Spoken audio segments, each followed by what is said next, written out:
There is growing concern that Ticketmaster could begin using facial recognition software at concert venues across the country.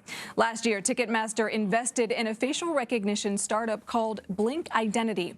In a statement, the company said the software could allow concertgoers to, quote, associate your digital ticket with your image, then just walk into the show. This month, a group of artists and activists launched a campaign to ban face scanning at all music venues and festivals. The group, called Fight for the Future, says this type of software could cause a number of privacy and discrimination issues. The privacy campaign is gaining support from major musicians. Guitarist Tom Morello of the bands Rage Against the Machine and Audioslave tweeted, "I don't want Big Brother at my shows, targeting fans for harassment, deportation, or arrest." Dan Patterson joins us now. He's a senior producer at CNET. Dan, just to start off for everyone, can you explain how this facial recognition technology actually works? Yeah, Nikki. So where you and I might see a face, we see nose and ears and eyes. A computer, artificial intelligence, sees data. So your unique face also creates a unique face print when the AI analyzes it. So this can be stored like your iPhone locally on the device, and it's not shared in the cloud, or in the case of, say, Ticketmaster and other companies, that data is stored in the cloud, which means they can do quite a bit with it. It sounds a little scary. How sophisticated is the technology at this point?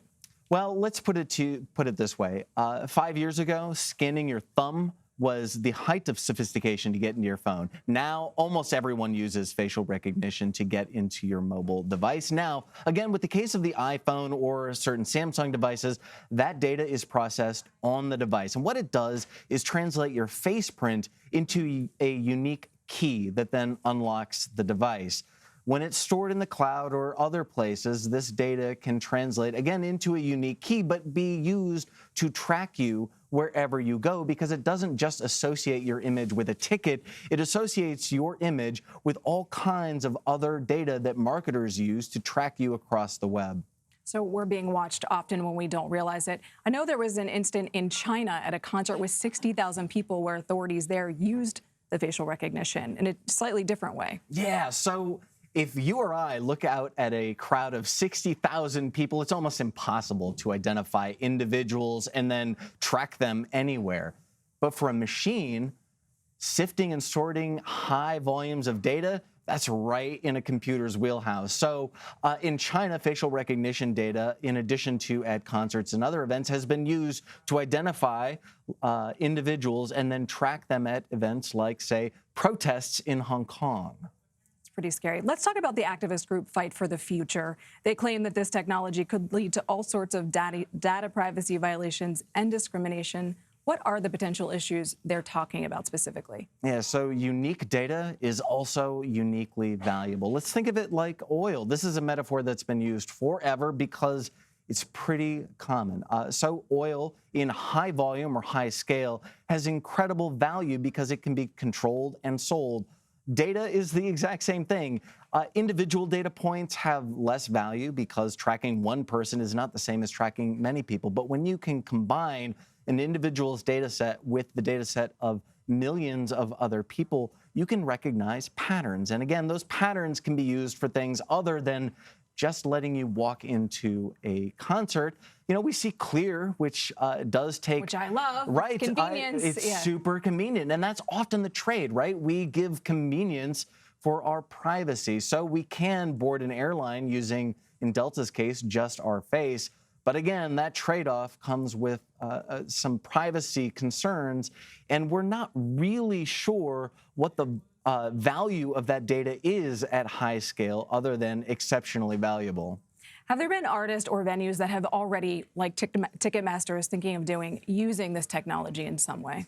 Yeah, a number of different companies use this data. And we should say with Ticketmaster and Live Nation, they have such a unique grasp on the music industry that when they employ things like facial recognition data, and when I say unique grasp, I mean they're kind of the only provider for large venues and large-scale concerts.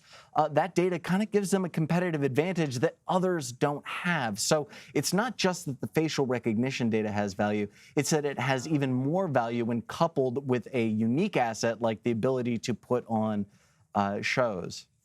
Dan, you received a statement from Live Nation and Ticketmaster. I just want to read from it, quoting, Ticketmaster is always exploring new ways to enhance the fan experience. And while we do not currently have plans to deploy facial recognition technology at our clients' venues, rest assured any future consideration would be strictly opt-in, always giving fans the right to choose.